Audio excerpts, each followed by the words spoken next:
Thanks everyone for coming to this panel. Today's topic is on nuclear energy and oceans and rivers. And we have three pretty esteemed nuclear experts with us today who will introduce themselves briefly. But I just wanted to, open the panel by talking about why this issue is so important, not only actually from a technical or engineering perspective, but in some ways more important from also a public perception and advocacy perception as well. Because right now, as we all know here at COP, we're moving into a warming planet. And one of the things that's going to be happening is in many areas, it'll be a drier planet as well. But also the river water temperature and ocean water temperatures will also rise. And nuclear power plants, at least classically, use a lot of circulating water to help cool them down, especially, on the condenser side of things. I want to sort of open this forum up with a very basic question. Nuclear energy is both vital for decarbonization and also vital for many areas, like here in the United Arab Emirates, to actually solve water scarcity itself. Yet many people in their perception of nuclear energy view nuclear energy as a big consumer of water. So I want us to just sort of talk about that sort of dialectic that we're having, both nuclear energy as a solution to water scarcity in a warming planet, but also the perception that nuclear energy itself might suffer from those very same phenomena. Hello, my name is Dinar Ermakova. I'm born and raised in Kazakhstan, a landlocked country, and I think there are a lot of questions coming up from public in Kazakhstan and when we talk about nuclear development there. It's like where the water's coming from. We only have limited resources. We don't have access to the sea or rivers with such abundance as some of the northern countries. And I think it's an important topic to discuss the new technologies. There are many developments in technological side that can alleviate the problem. My background is in nuclear engineering. I got my PhD at UC Berkeley with a focus on nuclear waste management, public policy minor, and business energy. And also I've been working a lot on community outreach and engagement. So those topics are really near and dear to me when we talk about the just transition, access for clean resources and clean environment. So those are, again, part of ocean and river questions is all about the environment as well. So, I think one of the really interesting questions as we start expanding nuclear energy is, the ability for nuclear energy to be deployed in water scarce regions, especially landlocked water scarce regions. I'm from the United States, and our largest nuclear power plant is actually in the middle of a desert, miles and miles away from any body of water, and it uses treated wastewater to actually use its cooling tower, blow down, and evaporation makeup. So Zanara, from Kazakhstan, you're a landlocked country that has historically suffered a lot from water scarcity. I'm wondering what your perspective is, how we're going to deploy nuclear in Kazakhstan or expand it. Of course, I believe the sodium breeder reactor, Shevchenko, which did a lot of desalination, BN250 or 350. I would love your perspective on how we're going to deploy nuclear in that exact context. Well, first of all, geopolitics is really a really important topic for Kazakhstan because we have very good neighbors around us that impact a lot our decisions on who's going to build the reactor, where it's going to be built, how we're going to connect it to the grid, and which areas it will be feeding. Aside from that, most of the concerns from public coming, how we're going to use the water because it's going to be near the Balkh Lake. And taking into account our experience with Caspian Sea, Aral Sea, which is complete mismanagement of our agricultural sector, as well as a bit of a geopolitical movement that didn't really work in the past 20 years when we let some hydro dam to be built, and those completely cut the access to the sea or lake. Aral Sea is a lake and Caspian Sea is a lake, but those developments changed the entire environment of those areas. And as you know, Aral Sea is almost dried out, which was one of the biggest lakes in the world before. And many people believe that this is something that we are going to see with the use of nuclear power. So people don't understand the scale of water used and the new technologies that we can deploy in those areas, especially using air-cooled technologies. The reactors technologies itself also can be cooled by gas, by molten salt, by molten metal. So there are other innovations, but even with the large-scale reactors of generation 3, we still use the water very responsibly. And as James mentioned, we can use the treated wastewater, which I think is amazing. It's nobody else uses treated water except of Singapore for water replenishment. So I think we need to promote reuse and repurposing, and this way we can gain more public trust if we present those as solutions for long-term use of water. I think there is a public perception here that nuclear energy in particular is uniquely sort of dependent on water resources. But as you just noted, right, any thermal power plant, right, that uses a steam cycle, right, is going to need ultimately a condenser that is going to need to eject that waste heat. You can never use 100% of the heat and convert it into useful work. Yet, what is this public perception that we're dominating that nuclear? Is it because the characteristic symbol that people think in their head of a nuclear power plant is those big hyperbolic cooling towers?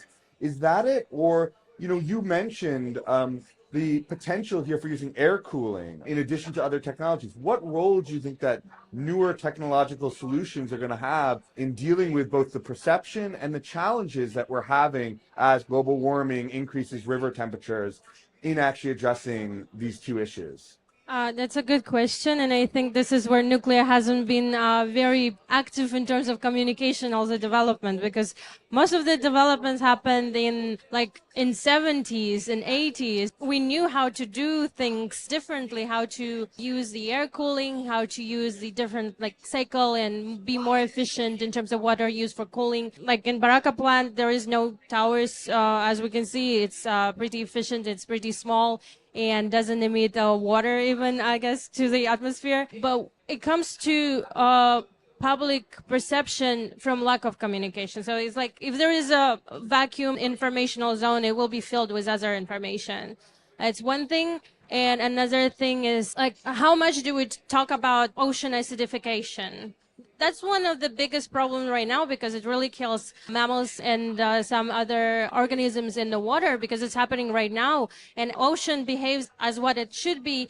It is a big carbon emission sink. So it sinks as much as it emits, but at the same time, it changes the pH of the water, and that impacts much deeper than we can think about nuclear. And I think those two things need to be communicated as well, that we really have to be fighting against CO2 emissions rather than fighting all of the small risks that we struggle to communicate in nuclear. And yet, some of the risks are not even risks, but still we have to put them into perspective when we try to communicate about those and people still feel uncomfortable. So I think this is a very good platform here to hear those concerns and try to build our informational strategy to make sure that public is aware of what are the options, what we can consider as a risk, and what can be completely eliminated from the risk list that we have right now.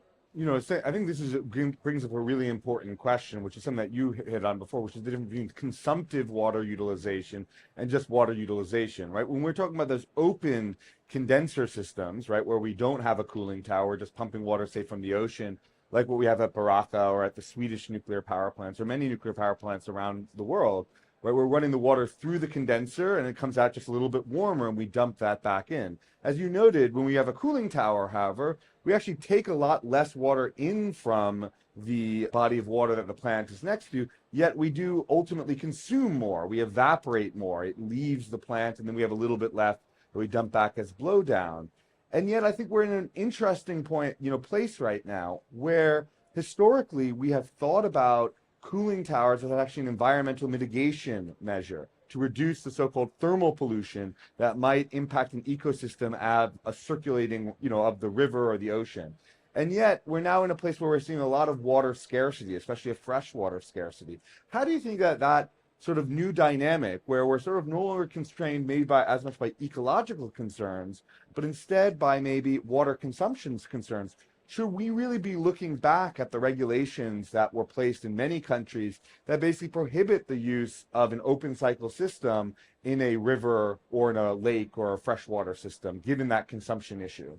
Yeah, I guess to add to that, there are also opportunities for colder countries to use that kind of warmer water for district heating. It's not so popular in the United States, unfortunately, but for countries that has more established system of pipeline and district heating in place, when most of the countries in Soviet bloc, we had established district heating. So having repurposing that water and replacing the coal plant heating systems with water that coming from nuclear power plant that needs to be cooled down, we can repurpose it. Ideally, we can heat up the spaces and use energy efficiently. So I think those, again, it's not communicated well, all the opportunities, and I think long term we might see more people struggling with having access to heat as we expand to bigger territories, as we move in other places. And I think those systems need to be also promoted early in advance before we build up houses that don't have access to district heating and have their own heaters. This will be example, like Iceland uses very efficient systems for district heating, and it's very cheap there. Every house has access to heat at a very affordable price, but the system was built right out, like as people started moving in, they built it very efficiently. Geothermal resources were used to the benefit of the population as soon as they started exploring it. One of the things that I think that also we've been touching around here is the application for nuclear power. When we're talking about rivers and oceans, we're not just talking about its use for waste heat, but also the ability of nuclear energy to really make, say, the ocean water into drinkable, potable water. And, the impact of nuclear power and its ability to do desalination. It's really amazing. I was on the very long bus ride back from Baraka, and I was just doing in my head the fact that a single reactor at Baraka, and not even all of its output, could desalinate all the water that's used in the United Arab Emirates in just a single reactor. And we obviously have 4 there. Just to give you an idea of the massive amount. In fact, we wouldn't even come close. Well, we would use a lot of it, but we wouldn't use all of the power, of the electrical power that's coming out of that. And that's just through standard reverse osmosis. What role, and I want to start with you, in talking about, historically, we've seen very limited applications of nuclear energy for desalination. Kazakhstan, where do you think nuclear and desalination goes to? And I'm sure you're going to have something to add to this as well. But I want to start from the Kazakh experience.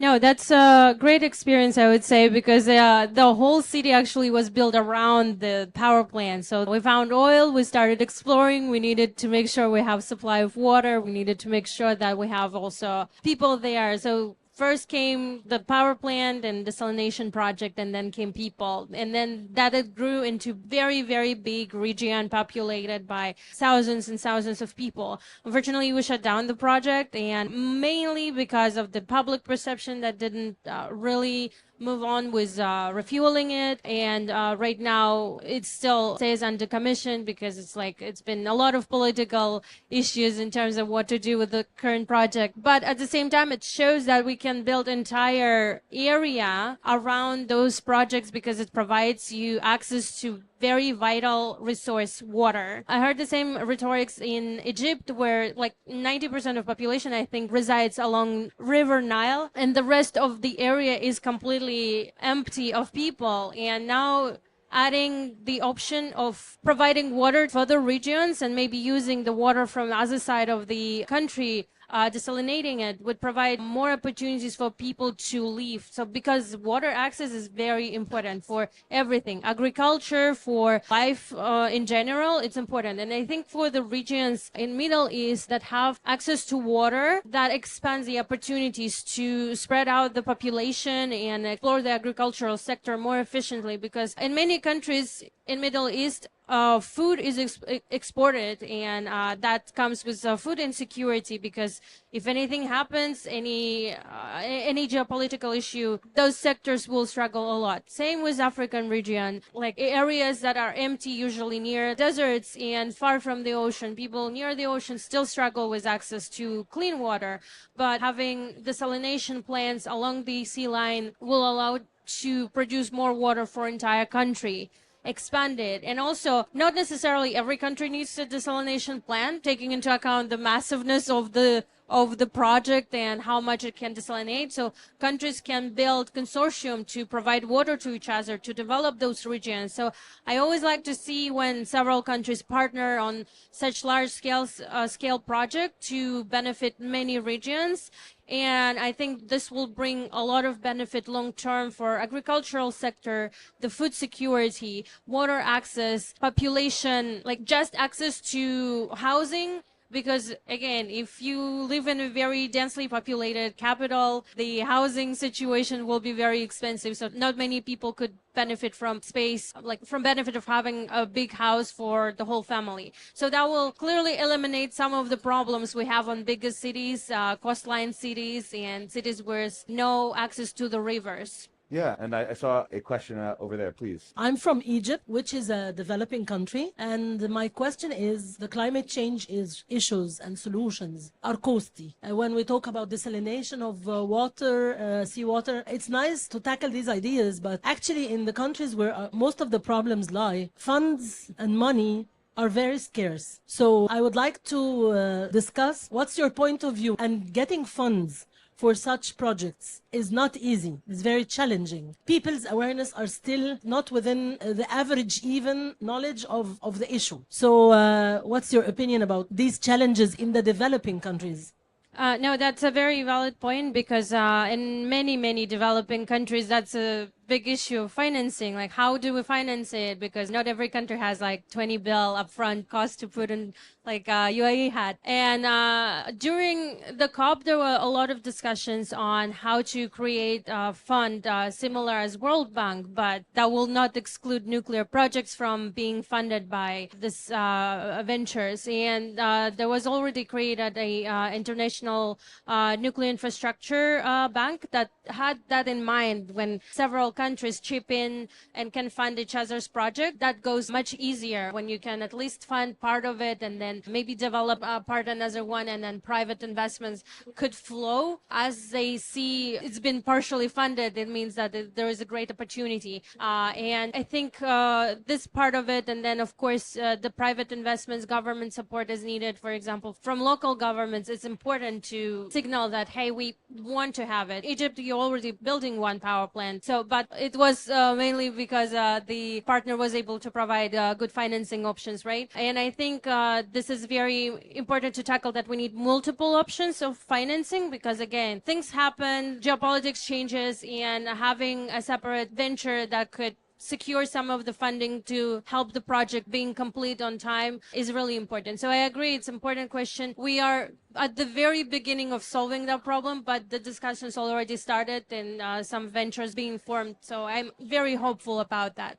Any last closing remarks? Closing remark is that we also have potential to decarbonize the shipping industry, which has been, I think, one of the overlooked industries, which actually contributes to 13% of global emissions. And some of the shipping, they leak, they do emit, and they pollute a lot. And I think exploring the nuclear reactor technologies for powering the shipping industry, yes, that will improve significantly. First, we will cut the lengths of shipment because we can really power the industry quickly and make them faster in terms of like their speed of moving, and at the same time decarbonize the entire industry. Isn't it amazing? I think this is something that we can do, knowing how far the naval industry went. Thank you, everyone, for coming, and thank you for our amazing panelists, and thank you for attending.